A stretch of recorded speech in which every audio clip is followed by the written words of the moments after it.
You ready? Good morning. Good morning, good morning, good morning. This is Jay. And this is SilQ with the Q. And we are the introverts. And the extrovert. And we are coming to you live today from both Facebook and Instagram this morning. Yes, we are doing it big 2 times. So, last week we had such a good time. It was a fun topic, HBCU love. And we wanted to continue this conversation today. With the PWIs. And the PWIs, yes, can't leave them out. Right, and right. So, I just want to say that a lot happened this week. Yes, it did. A lot happened this week. Yes, it did. So, you got anything that was real special to you on your spirit to talk about the weekend review? Well, one big hot topic that's been going on, for the last couple of weeks in this political atmosphere. That regime finally let loose of some funding, and finally let loose of some things, and now the new Biden and Harris administration is finally able to put some things in place and get some things rolling. That's probably the biggest news in the country that we're dealing with right now. Other than that, we had the Thanksgiving festivities where everybody is celebrating a little different, due to the environment of what's going on in nature right now. Wow. A whole lot. Hey, Mike Tyson and Roy Jones fight is coming up today. That's a big one. That's a big one. Did you see the weigh-in though? Mike looked kind of tight. Roy looks kind of flabby. Tyson been on point. I don't know. So Roy had to pick up some weight, and Mike just lost it. Wow. So I think from the get-go, the advantage goes to Mike, and that's what a lot of people are thinking of. But I saw those pictures. I'm like, wow, come on, Roy. Might have to run. So hook a sister up if you happen to have a link to the fight tonight. Right. Forward that link to it. I would love to see the Tyson fight tonight. I wanted to recreate those moments, like back to that 20-second knockout. Right. Like you sit down, you get your popcorn, you sip your drink, and what? The game over? What? You said Mike gonna kill him? Yes. What up, Rio? Yes. I'm rooting for Roy though. No. Upset. Really? Upset. Really? You got the hands. No, he got them hands. Wow. Ooh, Look at you. Underdog. Woo. I'm an underdog. I always been. Well, there was a couple other things like the Grammy Awards. Okay. Taraji P. Henson, my idol. Ooh, you saw that? Ooh, I saw it, and that Meg the Stallion is my shero. Okay, I'll be honest. I didn't check it out. Girl is bad. Body yada. I can't do it. Do that. I can't do it, but I'll tell you, it was hot. I had to look at the body video, and I'm telling you, Meg Thee Stallion, baby, is on point. But Taraji, my girl, held it down this past week for the Grammy Awards. She looked absolutely amazing. I just love her persona. And whenever my daughter does my makeup, I'm like, give me the Taraji look. Give me my Taraji look. Yeah. So it was that, and then what else happened this week? Smoke Weed BET special came on this week, and I don't know if it's a series or if it's a one-time event, but I think it's a series. It looked like it could be because I checked it out and I was like, wow, okay. Really didn't know anything about it. Right. But I had the opportunity to check it out. Kleenex. Wow, it was wonderful. So Smoke Weed was an episode, like a series, as Jay stated, that was created based on marijuana. Marijuana in this country from, let's say, over the last 40 years. I call it, during the period of demise with our people, families being broken up, so forth and so on. But right now, it's been decriminalized, and across every state in the United States, basically, we're able to, facilitate facilities and sell it legally. Right. However, there's still so many hundreds and thousands of people that's locked up, if not millions of people that's locked up in these penal institutions.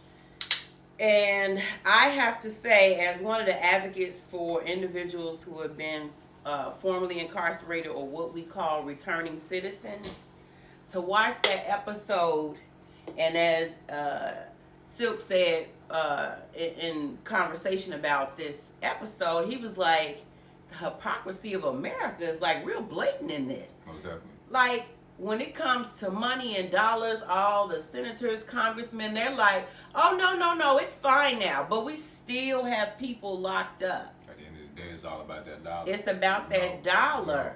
You know, but Illinois is one of the only states in the United States that actually, of the legalized marijuana, they're the only one that added the social service component to it, but they said they did not. Other states was like, we left that out.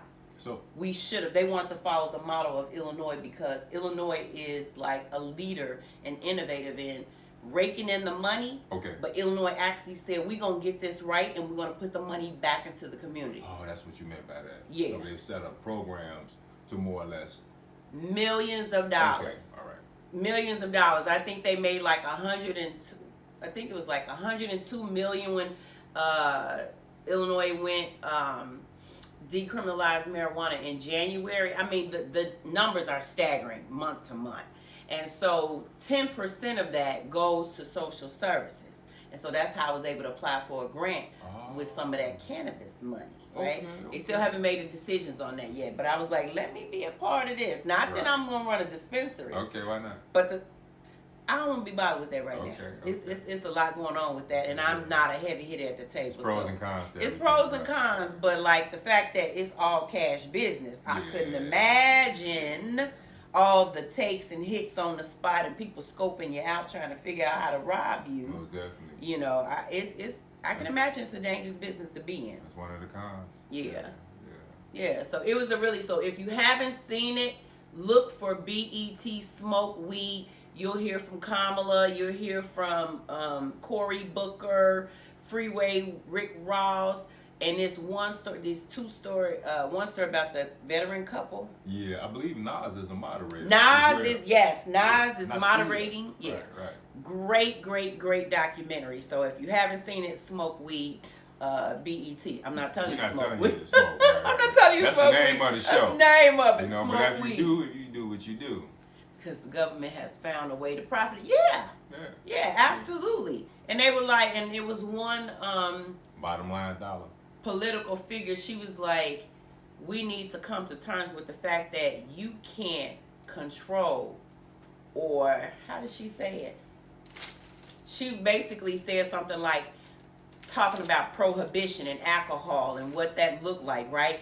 People found a way to do things, and so she was making the argument for why we needed to look at different ways of addressing the marijuana issue. And she was like, they were coming at her with, well, how you gonna keep it from being in the parks? She was like, first, you need to acknowledge that it's in the parks already, right? I mean, it was just like, it's so powerful. So for 2 hours, like, get settled, get you some water, your favorite beverage, and take some notes. Get educated. It's good. It's good. Educated. Yeah, so I loved it. But last week was fun because we talked about the whole HBCU and the PWI experience. And I didn't do this last week, so I have to do it this week. Because I had to show my PWI roots here. See, I'm representing with the t-shirt. It's all good, though. Okay, so, bam! Who is that? Who is that? I mean, who is that? Who do you see? I don't know. Who do you see? Look like the president. Look like one look of at our your girl. former presidents. Look at your girl. Look at your girl. Wow. Look at your girl. Wow. Okay? Summa cum laude, right? No. You say that every time. No. No. That is my graduation picture from Eureka College. That is great. Downstate, shaking the hands of Ronald Reagan, who officiated our graduation ceremony. That is great. That's wonderful. He's an alum. That's what I told y'all last week. He's an alum of Eureka College. Eureka. Ronald Reagan, yes. Wow. Eureka. Wow. Yeah, so last week was fun because it was different. We offered up some prizes because we played some little trivia games around HBCUs. But it was engaging, and to get feedback from our listeners was just like, it was different. It was different. And we already started delivering a couple of prizes already. So want to do that again. We want to do it again. Some washed up old man and a great challenger. We got you, Rio. I'm feeling you. Right. So I personally don't think he probably remembered God bless his soul. So, Oh, be quiet. yeah, Be quiet. But anyway, so I want to just do a recap. So last week we talked about HBCUs and some of its origins and how the schools got started, and we found out that HBCUs were actually started in the North because it was illegal for slaves to read. Therefore, enslaved individuals, that it was illegal for enslaved individuals to read, and so they wanted folk to remain illiterate, so you couldn't open up an HBCU in the South pre-Civil War. So, I mean, we tossed around some interesting facts. And so, I'm going to open up with the top 10, and then I'm going to turn it over to you with all your dialogue, what you want to do. So, what I did not get to last week, I referenced it, but I didn't speak on it, was that according to the U.S. News and World Report, this is the top 10 HBCUs for 2021. Drum roll. Number 10. Okay. Fisk University in Tennessee. Okay, most definitely. Number 2. One at the top. Claflin University in South Carolina. South Carolina, right next door to South Carolina State. Okay. North Carolina A&T State University in North Carolina. Okay. Number 10, 8, 7. Florida A&M, FAMU. We got history, legacy in the family. FAMU, Florida A&M. Just added to the SWAC. And we also have Morehouse College. Okay. Rounding us out at number 5, I believe. Nope, 6. And Hampton University is number 5. BI. And then you want to know which one is the real HU. What is it? Which one is the real HU? Hampton says it. Howard says it. Hey. Number 4, Tuskegee University is Alabama. Yes, the 4th top university. Xavier, New Orleans. Yes. I'm not seeing Southern on it. I'm not seeing Southern yet. Drum roll. Why you hating? Number 2 is Howard University. Number 2, so I guess they're the real HU. And the number 1 college. Spelman. Are you tripping? Hold up, Spelman College out of Atlanta, Georgia. They didn't have Southern University. College in Baton Rouge, Louisiana. Sorry. You know what? I'll be honest with you. I think she hated. No, not hate. Just the facts. Just the facts. That's all good, though. Yeah. So I thought that was fun. I just wanted to share that with you guys. Thought it was well.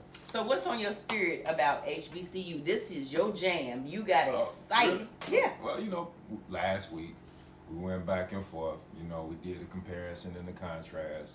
We talked about a number of things from when the first HBCUs were founded. When did they first come into existence? But what we didn't touch upon last week, and I wanted to, however, because it was such a engaging and just exhilarating conversation, I wanted to touch upon the fact that why were they created in the first place? Okay. And you briefly touched upon it, but it was basically because they wanted us to stay illiterate. So after the emancipation, or the release or the freedom of the slaves, back in the enslaved, back in 1865, I believe that was to be, 63, some might say, people in Texas found out a couple of years later, However, they had to make sure that we were educated, based on that law. So they restricted us, from, being educated in their institutions. So they created a substitute, which were the HBCUs. They had a different foundation, different reasons. They wanted us to be quote unquote preachers and teachers, not really educated on a very high level, but, we demanded certain things in certain areas, so we sought out that knowledge. So, because of the fact that we were not able to be educated, in their institutions, You know, they set up the foundation to where we could have our own. You know, and ironically, you know, they're restricted their own from even attending our our universities. That I did not know. That is crazy. You know, so you know, Europeans, Caucasians, were prevented from going to HBCUs. You know, little known fact. Little known fact. Turnabout is fair play, huh? Wow. Right. Yes, it is. Yes, it is. Yes, it is. You know, so you know, we had a lot going on. You know, I wanted to do a historical discount or background of colleges. You know, but again, we had so much fun. We're all over the place. You know, we're all over the place. You know, so again, we go back to the foundation, you know, of HBCUs. You know, first HBCU, and I'm going to my notes. The first HBCU, as a review, was Cheney State, 1837, South Philly. You know, initially known as the Institute for College Youth. The second to come into place, I believe, was Ashland University, which we now know as Lincoln University. After he got assassinated. Right. Named the school Lincoln University. And then there was a period between, I would like to say, 1866, 1867. Schools like Russ, Fisk, Howard, you know, which were mentioned in the top 10, you know, right now, were initiated and founded, you know. Wow. And, you know, brought to the forefront the fact of educating black people, you know, on a grander level, you know. Mario just said Mississippi just abolished slavery in 2014, and I think I recall that. He's actually right. That's bananas. He's actually right. That is absolutely bananas. Right. Like, we need to go through the books across the nation to really start to look at some of these archaic laws that they have. Are you freaking kidding me? Mississippi. And I do recall a story about a faction of black folk that didn't know. They were back in the sticks in they didn't even know. They didn't even know. Memo. They didn't get the memo. It was crazy. I'm sorry, but I was just wanting to make sure I spoke on what Mario said. Okay. It's all good. So, to get back to the historical facts a little bit, you know, from 1860. Where you get all this information from? I did a little research, you know, did a little Google research. But who's your guy? Who's my guy? Who is the lead and where you get this information from? They need to know. They need to edify themselves and get woke. So, what I mentioned last week was I watched a video. The gentleman's name was Dr. Greg Carr. The video was named, what was this? Let me get this right.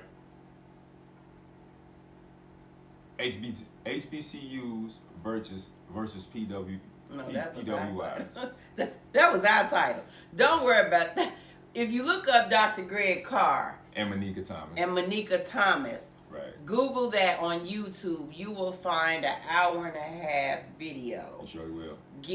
Breaking down this whole HBCU thing, and I actually didn't get a chance to post it up in our bio. I will make sure to put the link to the video on Facebook Live, and I'll put it in our bio on Instagram, so forgive me for that.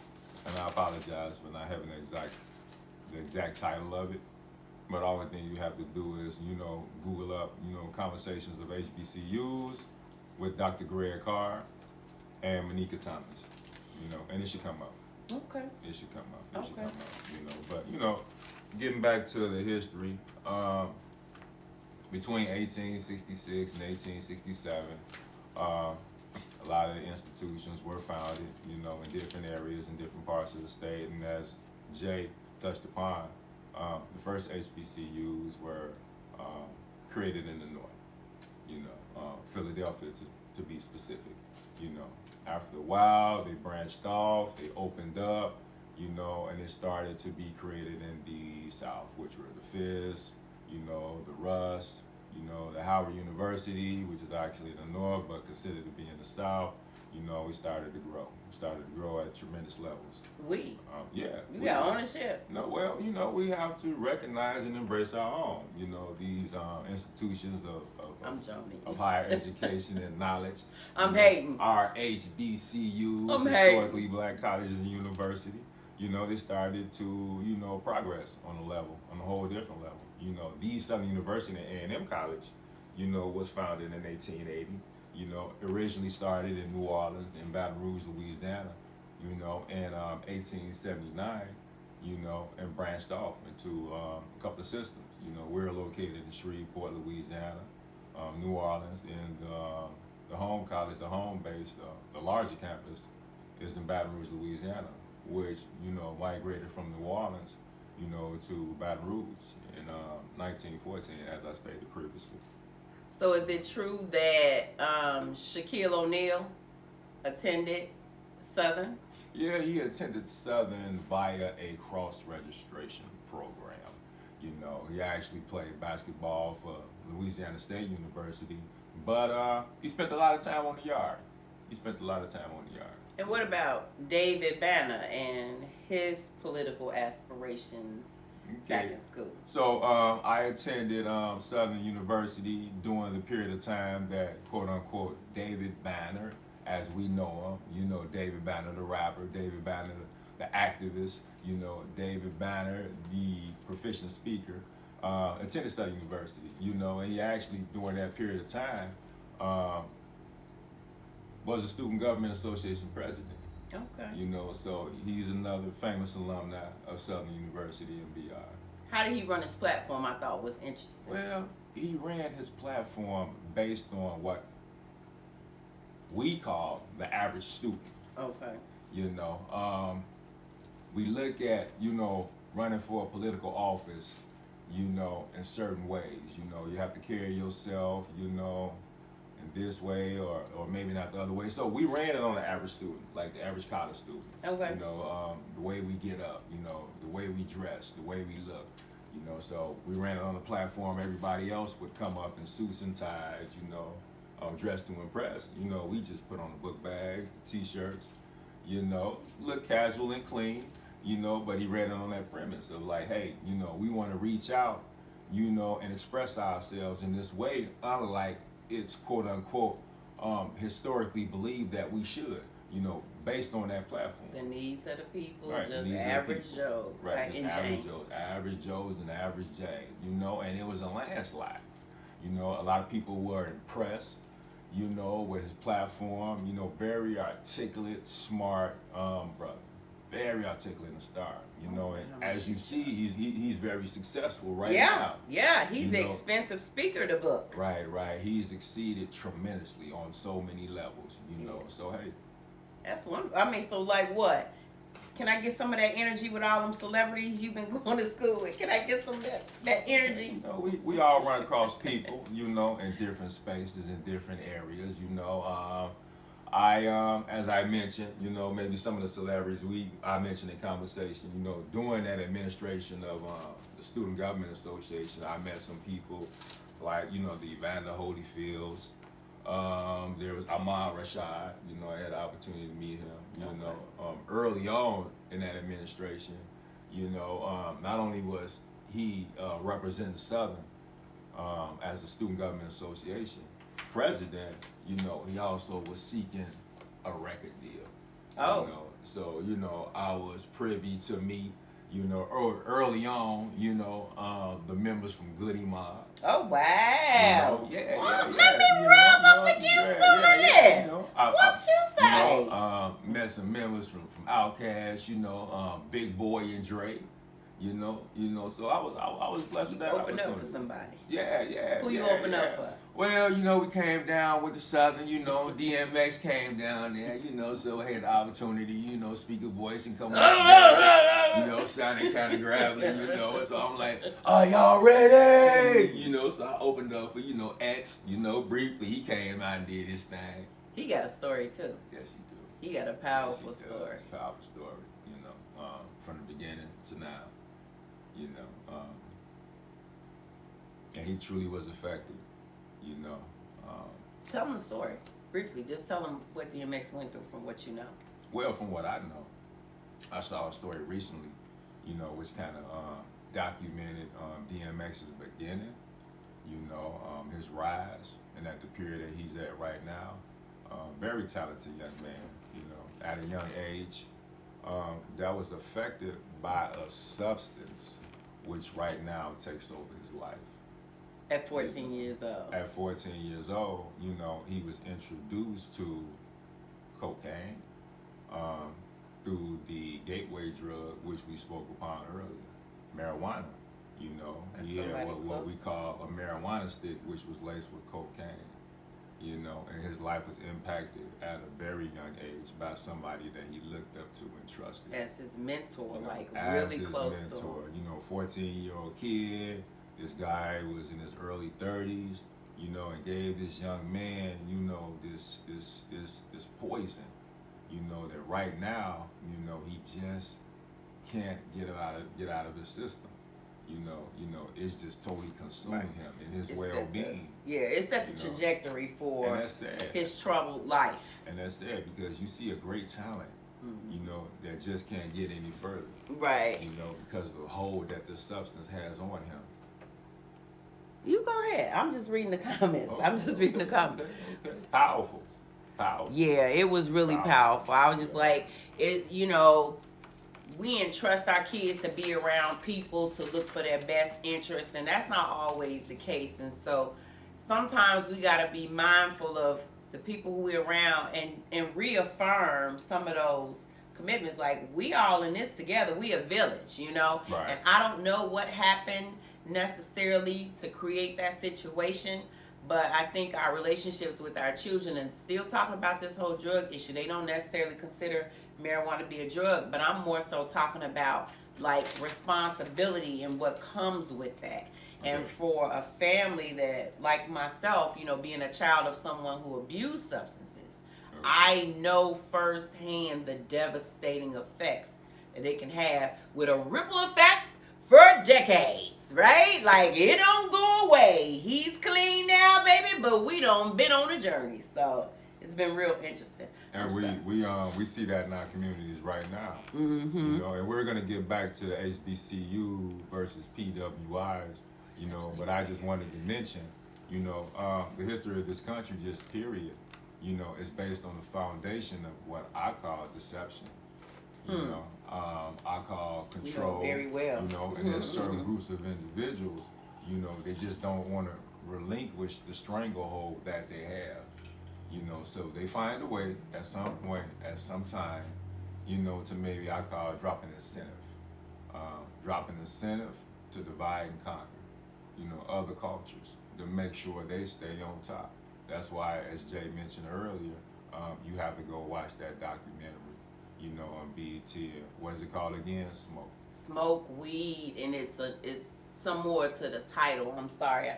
Both of my phones are being used for this, so I can't Google it right quick. But BET, you know how they play stuff over and over again. I'm sure you can find it. Colette just said that when she worked with students of HBCU, she said that they were extremely prepared. So give it up, big ups to the HBCU family. And again, I have to say, I feel like I missed out on something. I feel like I missed out on something going to a PWI. There was this pros and this cons, but it's pros and cons to anything and everything. Did you miss out? Maybe you missed that family environment. Definitely family environment. Family environment, because that's what it produces. That's what it gives. And you see excellence. On so many great levels. And this excellence comes from people which look like yourself. So you have the opportunity to emulate those beings. Not unlike you see at the PWIs, but it's more of it. You see these graduates, you see and you know what they go through. So the experiences are different. Not unlike, again, any others, but they're unique in the sense to whereas, you're in this environment of like a big old family. Yeah. I didn't get that at Eureka. We had to build, the few black students that we had to build our own family connection. I imagine that's what happens across, America. Like, wherever we get together, we all we got. Right, So, we try to, form a bond with one another, and then, The bond might have been a lot closer, because you all were limited in numbers. Mm-hmm. Do you think that might be the case? I would say it was a special type of bond. Okay. You know, I really would. It would, because we came from all different places, you know, and when you put family together, family will have they fussing and they fighting or whatever, even in a small faction of us. But I would say at the end of the day, when it came to us, we were all very protective about what we encountered and how we experienced college. And Eureka College was real lame. I'm telling you, with a town of 4,000 people, 300 students, it wasn't that much popping off, you know, but sometimes folks would try you. But for the most part, it was absolutely lame. I don't know how to explain it. Because of that, it probably was the premier educational institution for you. Do you feel as though you might have been distracted if you went to an HBCU? Well, not really, because I was a very disciplined student. I was very disciplined, and so I don't think that I would have fallen into the trap. And I know, and I've had people talk about their various experiences. Like you even referenced it last week. Like, if you ain't focused and you step on campus, baby, it's like a party. It's like, you know. Yeah, but no, I think that if I would have gone to HBCU, I definitely would have had my focus. But I've always desired Black excellence, like in terms of understanding African American history and that whole richness. It's so nostalgic to go to these universities and to know people like Carter G. Woodson, you know. W.D. like there's to know these people founded, you know, and initiated, you know, and with some of the individuals in the beginning, you know, who exemplified as excellence, who you could look up to, that went to these universities. Oh, Tara went to Wilberforce University for a year, but got homesick and left. Oh, it's all good. You had that experience. Oh, Tara. That's what it's about. You had that experience, right? Yeah, because I know even people that go 1 or 2 years, they still alums, right? They still got mad love. Do you ever go back to Ohio, Tara? Let us know. Yeah, that would be interesting if you go back to homecoming and all of that. Just to visit, you know, every now and then. You know, you might start off one place and end at another, you know, but as long as you, quote unquote, you know, your underlying objective is to, you know, go and graduate.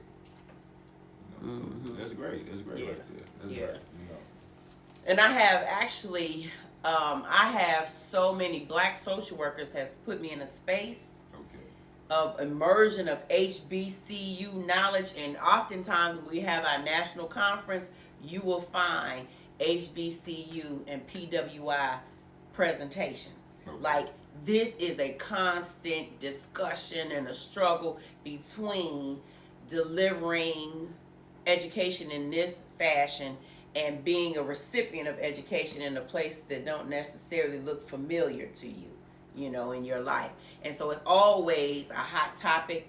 But so many scholars like Dr. Tanya Smith-Bryce, Dr. Denise Davison, I'm telling you, Dr. Iris Carlton-Lene, she's not at an HBCU, but she is so rich, and I would probably venture to say she's also an alum of University of Chicago, a PWI. So let me rep that PWI up in there. Dr. Iris Carlton-Lene, as well as Dr. Denise Davison. So they had the opportunity for sure to navigate across both areas.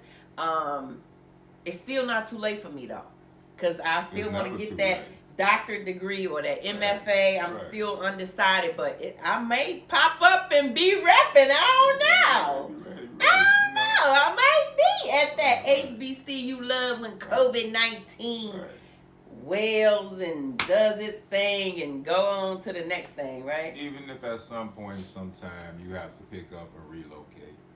Absolutely. Know, and go to somewhere where you can still produce on a level that you're producing, you know, and grow and expand. Right. You know, we have Chicago State, you know. You might not want to go to Chicago State. Hey, my granddaddy helped build Chicago State. You can go to Wilberforce.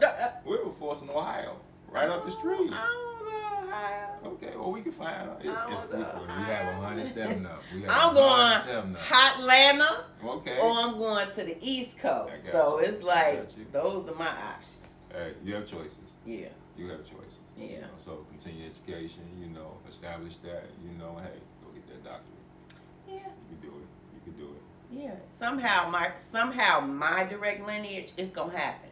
Okay. Joel and John didn't do it, but their kids gonna do it. I mean, I promise you, if G-Ma, right, if Yaya got anything to do with it, educate them. We gonna have HBCU love up in the house for my No. grandkids whenever that happens. Right, right. So right now it's a rise in support. Yeah. You know, for our universities and our institutions. Yeah, to keep them around, right? We have to. Yeah. We have to. So we can support our universities, not only financially, but educating those who are coming behind us. You know, to support them on a greater level. You know, we had this conversation last week. I briefly brought it up. You know, we're discussing the PWIs and the HBCUs. You know that we could change the whole spectrum of this country, you know, if we just encourage our children, you know, to go to these institutions, which were created and produced from us.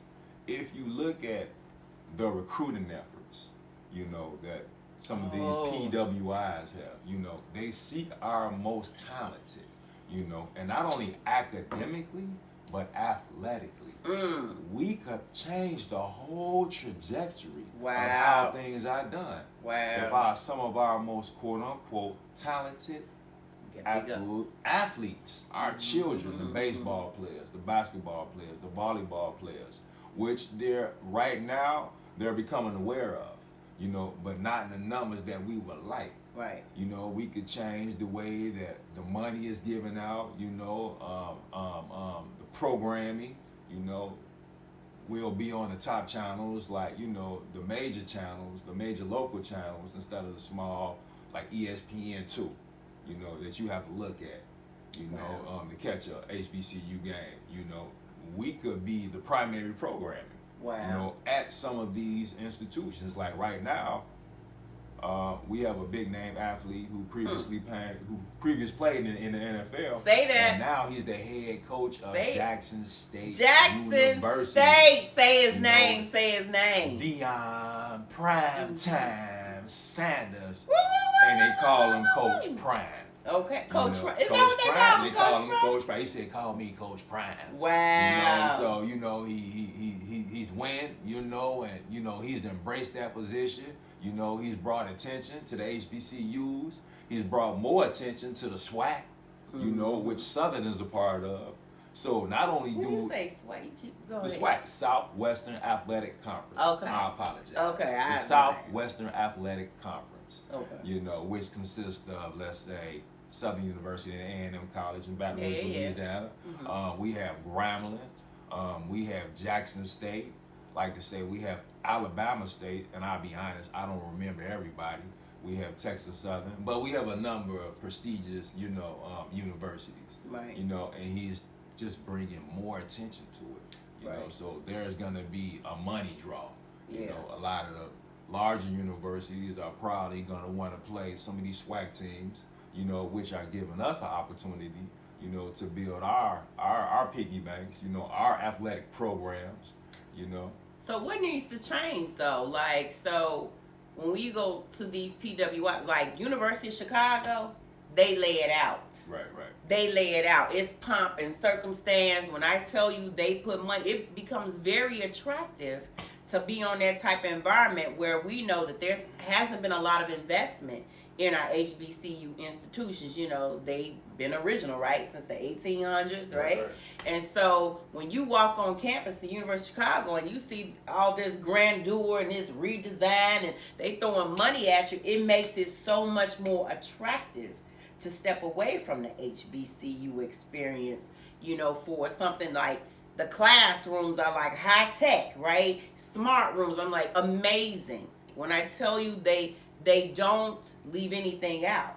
Our HBCUs have a hard time competing with some of the things that those PWIs offer, which is, to your point, if we shifted things around and had our best scholars and our best athletes actually go to the HBCUs, that would bring, you know, because you can't recruit, but nah, baby, can't touch them. He over here, she over there. Like, if we had that type of mentality to get a stronghold and bring more names in, like a Deion Sanders, to these institutions, Oh my God, the classic game would just be bubbling. No, I mean just that whole. Right. Woo! I ain't went there, but I could just see it being huge. I could see it being just amazing, you know. And you just laid it all out. You just laid it all out. At the end of the day, it boils down to that dollar. It boils down to facilities. You know, so you balance out the pros and the cons. You know, a lot of our athletes, you know, a lot of our children, you can't blame them to a certain degree. You know, they have greater facilities. They have greater dormitories, athletic facilities, learning facilities, you know, because they've had that opportunity to build Right. for so much longer. Right. You know, so the incentive is a lot greater. You know, I would just say that we would have to embrace sacrifice, you know, to make what we envision come to life. And then go ahead. But messaging early. Messaging early. I thought my messaging messaging at 6 and 10 was early, but it like you have to be consistent. Those HBCU tours, the education, like that's it. You gotta bring them up just like the That's Jewish dude. They start at babies, 2 years old. Never forget is their mantra. Never forget. Like they will never forget certain things. And so we have to take ownership in making sure that this is just like natural to them, right? We do. You know, and so that nothing. What looks attractive to you? My own. You know, building up, going to this place. So I would say yes, exactly what you said. But being consistent with our kids and exposure. And let me say this. Continue on. Please let me say this. My mama saw the episode last week that I posted up on Facebook link. And that honey called me on speed dial. She was like, honey, let me tell you something. Correction. Let me make something clear. And I had to issue a correction last week on Instagram Live. She said, I knew about HBCUs. Yes, ma'am. Those letters was coming to the house. I didn't know. I wasn't paying attention. She was like, you didn't go to an HBCU because of the cost. The out-of-state cost. She said, I looked at a few. She said, so I knew about it, and I had disparaged her inadvertently by saying because I was a first-generation graduate of college, and she had went to, started Chicago State to go to a nursing program, and my dad didn't go to college. I made the assumption that they didn't know about HBCUs. And my mama nice nasty checked me to let me know that that was in error, that she was very much apprised of it. She said, in actuality, Eureka College offered the most scholarship money. So she went where the money was. So that just furthers this conversation, which after that episode, Joelle told me, she was like, Clark Atlanta was $30,000 a year. Right. I was struggling to pay in the 16 for Southern Illinois University, but I'm like, that wasn't for her to worry about, you know? I never really conceptualized that she didn't choose Clark Atlanta because of the cost. You know, I had a plan in mind for residency, and we have so many family members, so we need to start talking about that. So discussions. Yeah. Discussions are very important. Yeah. You know, the fact that we have to put our children in these environments and let them see. You know, it's like you have a child. You know, you have to feed that child. Mm-hmm. You know, you have to nurture that child. You groom that child. You protect that child. You know, so when it comes to these colleges, you have to do the same. You know, you have to feed those children and put them in those environments. You know, I have one son. You know, and over the years, you know, I've had the opportunity to put him in certain environments. We went to the classics. You know, all he knows is Southern University. Okay. You know, he So know. you think Yeah, he follow through? I would hope so. You know, You think so? well, that's something that we'll talk about off the screen. But, you know, I've tried to implement the fact that educate or groom in his head that education is so important. You know, but heck, we'll talk about that later. Right. You know, but we need to groom our children and let them know. You know, and when we put them in those environments at such a young age, you know, they'll become like, just used to it. Mm-hmm. You know, right. It becomes, blended in the spirit. You know, they start to fill it out. You know, like, I've taken him to Chicago State, which is right around the corner. You know, and he's seen me. You know, he's seen me participate in certain events. You know, so just to put him in that environment, because Right. he'll probably see, he'll probably attend. He's attended PWIs as well. You know, we have a lot of them. You know, over the city of Chicago. You know, on the outskirts. Yeah. You know, so we just need to introduce them to education. Period. You know, but try to encourage them and push them in the ways of the HBCUs. Right. Right. And I have to say, one of the challenges in that, so when I was married and I had my inherited children, Right. 2 of the boys went to Mount Carmel Okay. on 63rd, off of 63rd and Stony Island. Is that something? Yeah, off of 63rd and Stony Island. Okay. My daughter, who at the same time was going with the middle, it was Josh and Joelle were basically the same age and the same grade. Joelle was at Hyde Park, and Josh was at Mount Carmel. 2 totally different experiences. They were right around the corner from each other. Joelle would come home, Ma, somebody got stabbed on the bus. Somebody got shot on the bus. Ma, this happened. Ma, this happened. That's how Josh, never any stories from Josh. Josh never had these kind of stories. I was like, how is it that these issues happen? Because we know where Hyde Park is situated, right? How is it that Hyde Park has all of these issues over here with this On the faction south of side, people on on the the south south side, and you go 1 block and around the corner, immaculate, clean, quiet, nothing like this, because it's not allowed. There's an expectation. No, Mount Carmel is right there for 63rd. It's on there. If you come, you know what a YMCA is on the corner. You go 1 block south. Mount Carmel is 1 block south and 1 block over. It is literally like down the street and around the corner from Hyde Park. And I bring that up to say, and I talked about this before, I would ask the boys, I'm like, so what y'all learn about Black history at Mount Carmel today? I was always being facetious because I'm like, your dad paying all this money, but what are you getting to know about you, right? And so on that same token, I fell for the okie doke. I didn't send John to a Mount Carmel. I ain't had a private money, right? Single mama gonna do what she need to do. So I thought in my good sense that I would send John go live in a community where he would have a good education at Homewood Flossmoor, a PWI. And it was not a good experience. And having been a therapist in Homewood, seeing a number of kids, and they happened to be African American males, and then I had friends who had African American male children, their experiences, and it would be interesting to get a faction of people like females, girls, because I don't know if they had the same problems. Right.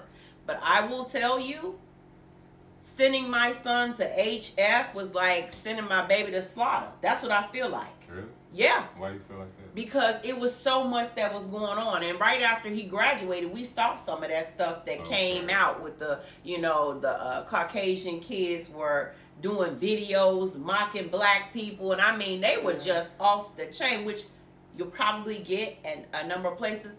But it just hit me hard. And John kept saying, I don't like that school. I don't like that school. So listen to you. He kept saying, I don't like that school. It was a whole bunch of other issues with that because he wanted to go back to the community he was raised in South Holland. That which he felt comfortable with. Right, that he felt comfortable with all his friends and stuff. And here it is in my mind, I was trying to do the best thing for my son to give him a good education, good opportunity. Even though he came to embrace it kind of like towards the end because I had to bribe his butt and tell him I'd buy him a car if he got all A's. Do you know that sucker? That sucker went from D's, C's, D's, and F's. Got them grades. To A's and B's, and I was like, oh my God, this boy gonna have to get a car. I'm gonna have to get this car. I had to bribe this boy. I said, you get all A's. All A's. All A's. Not 3 A's Not and a B. 3 A's and a B. No.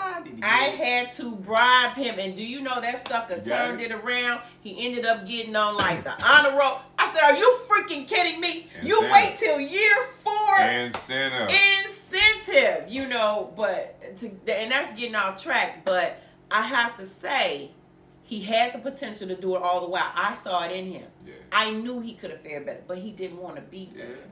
He didn't want to be there. Motivation comes in different forms, and again, he didn't want to be there. So if you don't want to be somewhere, if you don't want to do something, yes, you won't perform at your highest level. Right.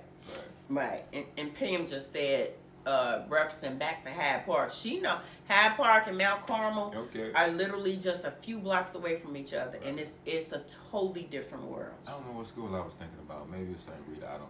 But yeah. St. Rita is southwest. Southwest. And maybe that's what I was thinking about. Right, on Western Avenue. Okay. Yeah. Right. Yeah, but so even as we talk about PWIs, even in their elementary, their formative years. Right. You know, I felt secure in that. I felt secure in sending John to a home with Flossmoor because I supplement what he wasn't getting at school, right? And so when I would question the kids about Black history, being funny, I know they never had that stuff in the curriculum at Mount Carmel. And I will tell you, and this is the last thing I'm gonna say. I ain't trying to take keep on, do you think? Cause Instagram gonna cut off in a minute. But what I will say is my physician was a graduate of Mount Carmel, and he and I have had conversations in his office, sitting up, me and my doctor, sitting up in his office talking about the disparities of education and the differences. Now, this man graduated back in the 60s. Right.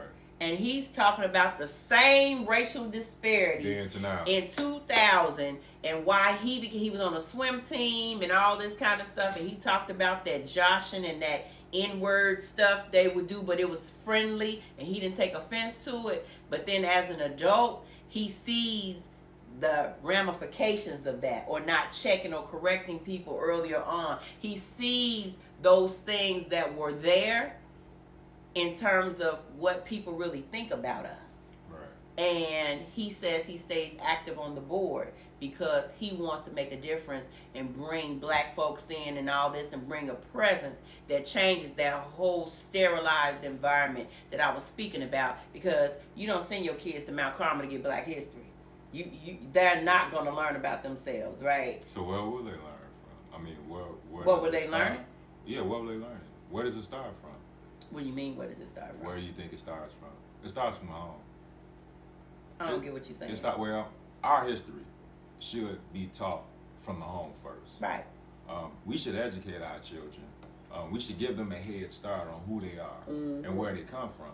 And that's what's missing. That's what's missing a lot of times. A lot of times we raise our children up, and when they turn the age of 5 or 6 years old, we send them off to these schools, these foundations where they have a curriculum that they already have set up. As we know right now, there's so much history out there that we haven't been given, that has been hidden from us. They're gonna continue to perpetuate these programs, and teach our children in the way that they're teaching them. Right. And it's not for them to progress. It's not for them to grow. It's not for them to advance. It's to condition them to learn how to continue to support what they do, to continue to support their foundations and their establishments. That's why I say, and go ahead. Go ahead. I see you. I see you. I was gonna say that I don't even know sometimes that it's intentional. It's not intentional. And see, that's the thing about it. I'm going to say, I don't think it's all times intentional, and that's why I stress diversity. So, like, we need to be on the PTA. We need to be on those councils. We need to be involved, engaged. We need to become a part of, the slate of individuals who make decisions about what happens in the schools. Right. But a lot of times, a lot of us were working and picking up this additional responsibility. But we have to make a concerted effort to ensure that there is a voice. I will tell you, I've been in places, and we had this discussion last week. I was used to being the only minority in spaces because I'd been at in Eureka, and been at in University of Chicago, and so because I was used to being in those spaces, when you see a Black face show up and give a different perspective, oh, we didn't think about that. It's like, wow. Oh, we didn't know. Oh, wow. It just totally changes things when the scope of your mind is on this. You are giving kids this, or you're directing this. So it has been my experience that some people have myopic lenses, and they're not able to look left or right because they don't have diversity at the table. So you need to expand the people that's represented, who you're serving. Your boards, your decision makers need to represent who you're serving as in well its as totality. what's your purpose. Right, and to talk about what's the purpose. So I'm sorry, I just had to. And Instagram gonna cut off, but we gonna continue on Facebook Live for a second. But what you explained, is exactly what I was attempting to extract. Mm-hmm. They have a specific program, they have a specific curriculum, and you know what? They're following it to a T. We must not only bring attention, but we must understand the fact that, and even Pam mentioned, education starts from the home. Yeah. But we are so indoctrinated to, we're raising our children, or we just relegated to someone else. Right. These are the institutions which we send our children to. So, you got something at your feet, talking about education at home and how we have to have our own edification processes. So please share some things, because who you got at your feet. So what I threw out last week was for you all, maybe if you were interested, to this right here is The Talent of the 10th by W.B. Du Bois. Small manual, actually like a pamphlet, but carries a lot of information, on we as a people, and the talented 10th signifies that, we're seeking for the most talented 10%, of our race to become leaders, to become educators, on a grander level, so they could come back to their communities and teach their own, and show them the way, And around and during this time, there was another great author, a Dr. Carter G. Woodson. And I know you all have probably heard of this book before. Absolutely. The Miseducation of the Negro. Well, is this the book? Yes, it is. My book is way bigger. Yeah. The book I got is thick. Okay. It's a lot of words. I on the had page. one that was a lot thicker as well, but like I stated, it's a lot of words on this page. Right. But there's a chapter in here which basically touches upon what we were just talking about. Okay. And the title of this chapter is How We Missed the Mark. How We Missed the Mark. Now, you could more or less summarize, or extract from what we're talking about, and come up with what we're speaking of. How we missed the mark. We missed the mark on extreme levels because education, is new to us. I mean, it's old. But in this society, under this foundation, in the way that we're being taught, we missed the mark on so many levels, And for example, it's just like what we're talking about. Certain things just need to be brought to our attention. Like initially, our educational systems were set up through what we call agricultural and mechanical colleges, right. Industrial colleges. We were still being taught how to work for someone else. They were not trying to produce lawyers. Okay. They were not trying to produce engineers. Right. They were continuing to try to produce laborers.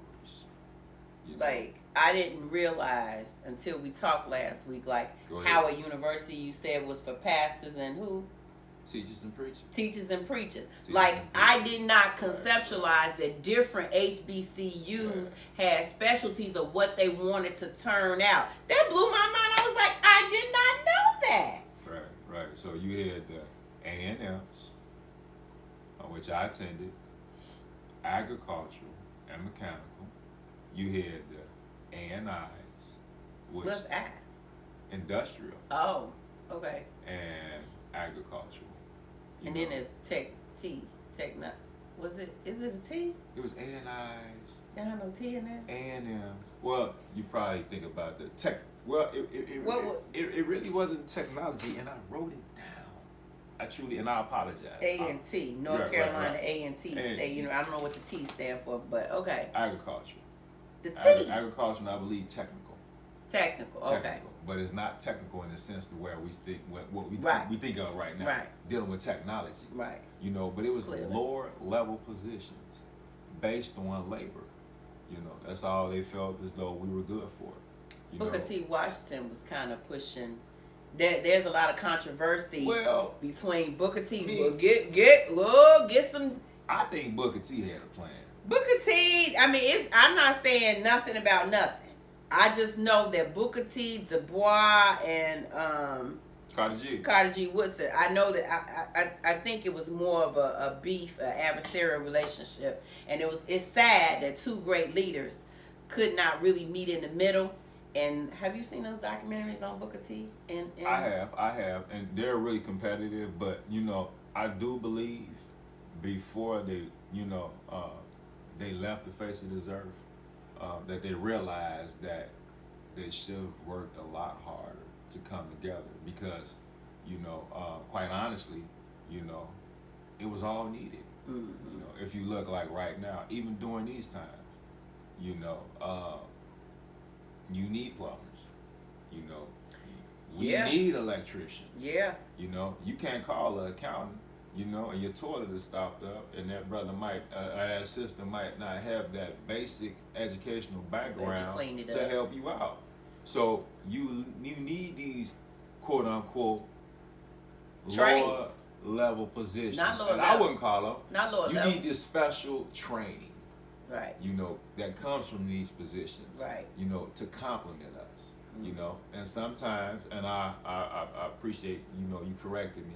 Sometimes we depreciate, these positions as menial and quote unquote lower level, of which they're not. Right.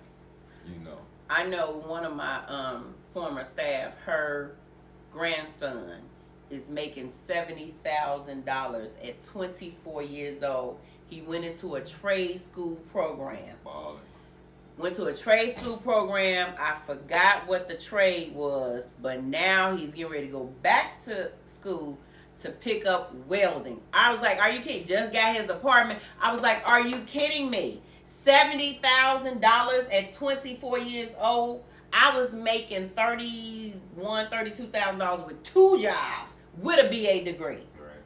So I had a discussion a couple of years ago with a group of my associates, and we were more or less speaking on going to college compared to trade school. And if I had a greater focus and I knew what I know right now, I would have started off and went to a trade school. Initially, just to get an education, on that level,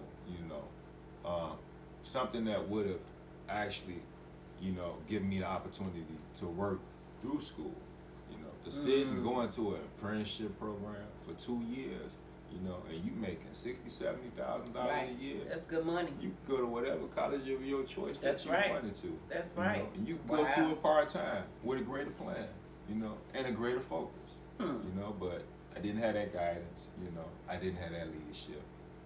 I didn't allow myself to be mentored in that way, in that manner. And regardless of whether you had somebody to lead you, you have to have the internal goal to go out there and get it. Okay. It has to come from within. So, what else did you want to say about HBCUs? Because this was your jam. I mean, you were just like so super excited and wanting to take the lead on the discussion on this, and I know that this was a passion for you. Well, I think I exemplified a lot of energy in the first one, and there's still a lot that we could discuss. I want to bring you current. I have to go back over my notes, so when I do come current, I could come with some power.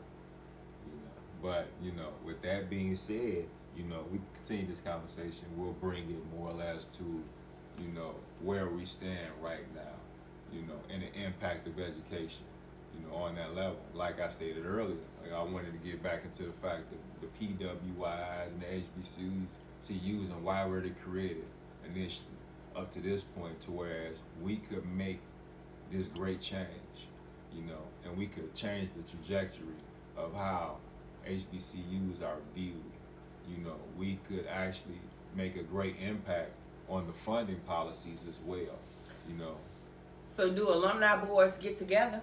They do. So do alumni boards They do, for Southern get together with this one? And we know it's 14 HBCUs in Alabama. So do those 14 HBCU alumni groups, get together and take a stance on what this looks like? Like, is it methodical? Because I hear you saying the we. Are you talking about the average Joe and Jane? Or are you talking about us, the collective? Or are we talking about individuals who are directly tied and connected? Or are we talking about everybody? What are we saying? Well, when I say we, I'm being all inclusive. I'm including myself. I'm not perfect, and I'm guilty of it as well. I graduated from an HBCU, but I haven't supported them in a way and a manner, that I could have over the years. And being that I'm speaking about this, I was thinking about it not too long ago.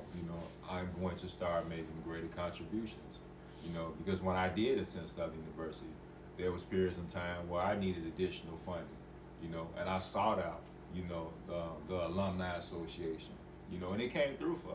Mm-hmm. They came through for me, Right. So I want to be able to give someone else, that same opportunity, Right. who's seeking this knowledge. They paid for the books when I couldn't pay for it myself, so we, as graduates of HBCUs, need to contribute on a greater level than what some of us are doing right now. That's why some of our schools are going under. We have a lot of private institutions as well, so they are funded by tuition. They're funded by the contributions. Right. A lot of these state funded HBCUs. Go ahead. Go ahead. I get this thought. It right. was something that I wanted to bring up, something that we talked about off camera. Okay, a lot of these other HBCUs are state funded. So there's certain acts which support them, and under the federal funding acts, they're required, to give a certain amount of money to these institutions. So they're helped in that way, in that manner, compared to the private institutions. So what I wanted to bring up was that in one of our off-camera conversations, you were talking about how like a Shaquille O'Neal could be at Louisiana State University, and then this cross registration over to Southern. I'm about to say Southern Illinois. Cross registration over to Southern, right. and how the benefits. So you were saying how like white students, like one, cost effectiveness, and then the richness of what folk get from the experience. They may be at the major institution as the PWI, and how we would see people cross over. Why are you looking like that? Looking like, well, I'm listening. What's going on? Are you looking like, I don't remember saying that. Do you remember what I'm talking about? No, I was thinking.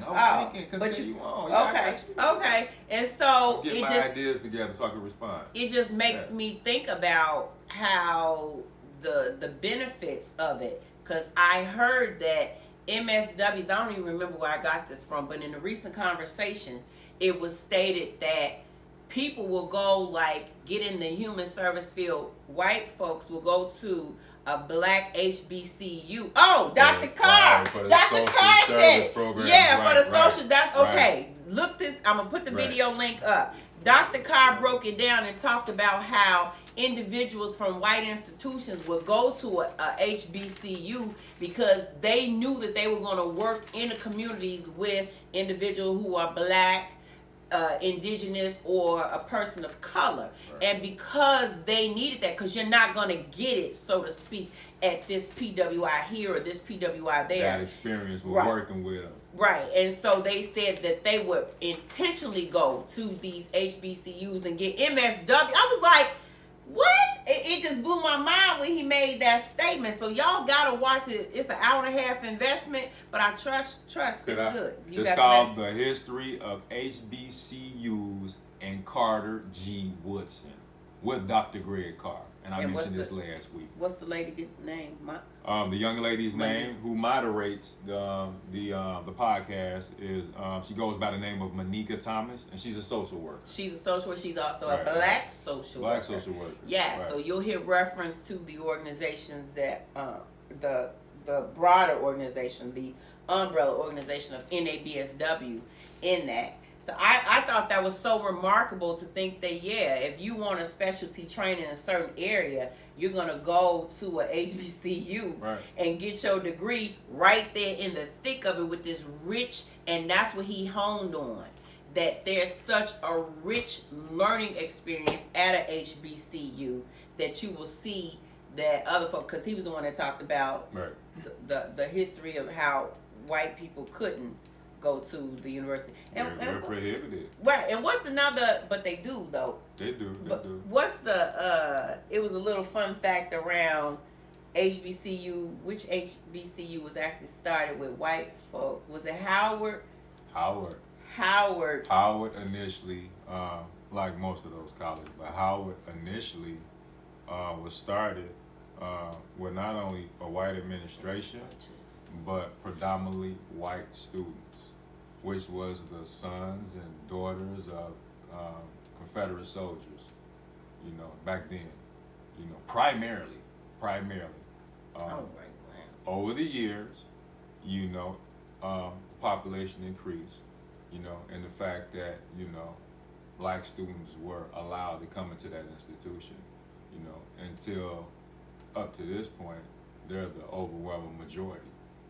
I have to look. You talking about Howard, right? Howard. Okay. But this is the thing about Howard. The numbers vary with Howard students. They're in the middle of a mecca. I mean, they're Washington, D.C. Right. And a lot goes on in D.C. Right. That's where the base of our country is at. So they have a lot of diversity at Howard. Okay. I didn't realize that. I didn't even think about that. If you had to balance it out and measure it out, I'm not quite sure what the percentage is. It might be 60%, 70% African American. But they have a lot of diversity in their culture. Now more going back to the comment you made about Shaquille O'Neal, and the quality of education. I was thinking, Right. I was thinking of a way to respond to that. Okay. With anything in life, we look at quality over quantity. I would think attending a black college, which is the majority of the time, the classes are a lot smaller. Mm-hmm. So I'll do the comparison of Southern University against LSU. LSU was a lot larger college. The average class size of an LSU instruction, was basically taught out of an auditorium. I attended a couple of those. Right. And whereas smaller class size. Those students number from anywhere to 200 to maybe 300 students in a large auditorium compared to a small classroom size of maybe like 30 to 35 students. Mm-hmm. So you had more of an intimate interaction, and the quality of the course that was being taught was probably equal to what LSU was offering, if not better. Okay. Because of the personal interaction. And you told me that, and I think you referenced it last week, that the faculty of HBCUs were diverse at Southern. They actually were. Yeah. They actually were Yeah. a little more diverse. They were composed of people that looked like me and you. I believe we had an Asian. We had a couple of quote unquote Africans, but that's me and you. But that's a whole nother perspective right. as well. Well, that as well. That as Mm-hmm. well. But there was a little more diversity. Okay. And again, because of Baton Rouge, as well as New Orleans, I looked up, is two of the most segregated cities in the South. And I reflect on that. I think about it right now. Southern, we're located on the black side of town. Kind of the ghetto. Mm-hmm. And LSU, to go to LSU is amazing. Just like what we were talking about. Right. Like with facilities. Because you had a lot of students, who would probably, possibly would have chosen Southern, but they chose LSU because of the facilities, and now because I was privy, to going to LSU and having that experience, wow, it was a hard choice. You know, because a lot of the students from Southern, a lot of the athletes would go over to LSU during the summertime and train. You know, with the LSU students, and I've been in the LSU's like I call it the training gyms. You know, there was the larger dome, you know, which, you know, the athletes would go in and they had all these lower level training facilities within their dome. Okay. You know, but, you know, they had these little smaller gyms on the outside of it. And man, the smaller gyms, their facilities were even greater than what I would call, you know, our athletic center. You know, we call it the mini dome. So, you know, I understand the choices that a young man or a young lady might have to make. And that's why I mentioned the fact that in this generation and those that come after, we'll have to look at them as, for lack of a better way to say it, martyrs. Martyrs to a cause, you know. So, to reemphasize the point, we need to make an investment in our historically black colleges and universities. Yes, we do. We need to become more active in our engagement. We need to make more contributions. We need to seek out funding and work and partner and maybe galvanize some of those notables who have graduated from those institutions. I would like to have a discussion about a number of folks who have come out of HBCU institutions that we know of, and how they are giving back or have given back to their respective universities. So I want to do a big ups to those individuals who matriculated and gone through and graduated from an HBCU. And I think it's a really important conversation. So excuse me. So one, we talked about making sure that we are consistent in our messaging with our kids, that we start at a very early age with an introduction to HBCU so that they know that there is an alternative. And sometimes we can even pose it as this is the way to go, right? And so when we used to see those pendants on the walls, like when I went to college, nobody told me that I was going to college. I just knew I was going, right? But when I had my kids, the expectation was, you going to college. We had conversations about college, and I had started earlier on with my son about, hey, Dr. Rollins, hey, Dr. John. I started that as a very young. I wasn't consistent with it, but I saw my son as being a doctor, and because he loved animals so much, and it's not too late. Never. It's not too late. Maybe he might change his mind. Right. But I planted the seed because I saw the strengths in him. So we just need to be consistent in the way that we talk about, market HBCUs. We need to do greater work in making sure that we invest in those institutions so we have a premier gym, that we have good training facilities, that the classrooms are air conditioned, and, you know, all those kind of whatever you need to do to make it right and palatable for people, but there's a trade-off.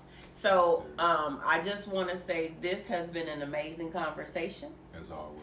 And I look forward to a future conversation where we culminate all of this discussion and talk about where we are with HBCUs today. And bring it to a close. And so I don't know if we're talking about this next week, but we want to put some closure to it pretty soon so we can go on to the next topic. We can elaborate. Right. Okay. Any parting words before we sign off? Continue to stay focused. Continue to stay prayerful.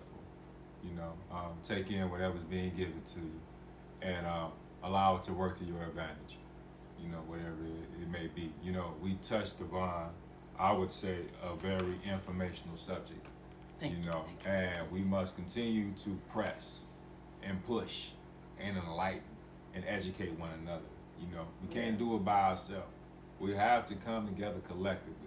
You know, otherwise that makes the task a lot harder. Right. You know. As a group, when we come together, it makes it a whole lot easier, you know. So, continue with what you do, but bring it to another level. Right. And so Colette thanked us for this discussion. She says, well done. And Pam says, plant the seed, water the seed, constantly speak about it, tend to the seed, remove all negativity, and watch it grow. That's what you do, most definitely. That's what you do. And so, this is Jay. And this is SilQ with a Q. And we are the... What? You trying to take my part. And we are the introverts. And the extrovert. And we have had a wonderful time today. And we will see you in another place. At another time. Another time. All Thank y'all for today's session. We really appreciate it. Go back and look at last week on Instagram Live. Look at that video. We'll post up the link to Dr. Greg Carr's HBCU. The history of HBCUs and Carter G. Woodson, including Dr. Greg Carr. Right. And it was something else. And then we got a marching band link too that I want to put up. So thank y'all. We'll see y'all next week. Bye. Much love, family, and blessings.